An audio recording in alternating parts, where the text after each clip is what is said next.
Voilà. Alors la petite présentation, comme son nom l'indique, contrôleur de froid. Donc Frost Control. Ici vous avez cet appareil qui est le Frost Control.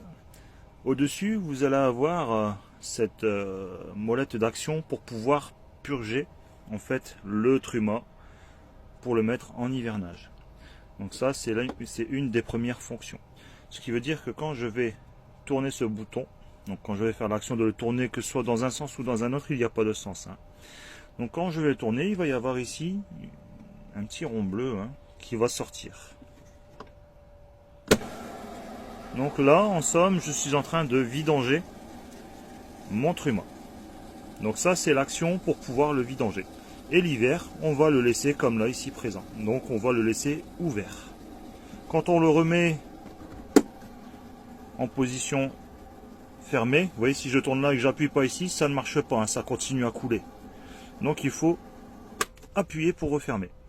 Donc là, c'est un peu comme un robinet, j'ouvre, ça s'ouvre, je referme, j'appuie, je referme.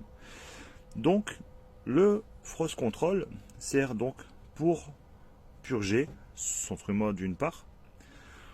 Deuxièmement, il va aussi permettre de protéger en cas de gelée. Ça veut dire que par exemple, si dans votre camping-car, vous n'êtes pas en condition de chauffage, qu'il n'est pas allumé, le chauffage, et que la température vient à descendre à une température de 4 degrés, cet appareil va protéger, et seulement et uniquement, le truma. Donc ici, il va y avoir une opercule bleue qu'on vient de voir en faisant la purge, qui va se déclencher d'elle-même s'il y a une température détectée et qui avoisine les 4 degrés.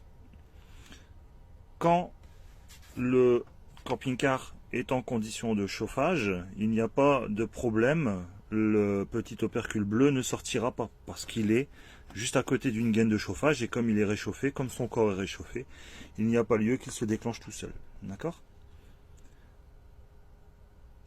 Autre chose, donc petite indication aussi, il faut savoir que cet appareil, en plus d'être un protecteur du gel, on va dire du froid, il fait aussi office de surpresseur. Ça veut dire quoi?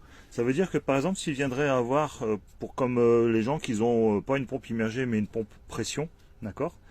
Donc une pompe en dehors du bac à eau propre, et bien en fait il peut y avoir, et ça peut arriver qu'il y ait une surpression dans le circuit.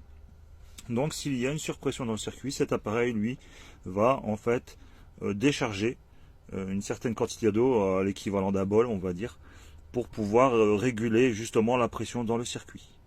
Voilà.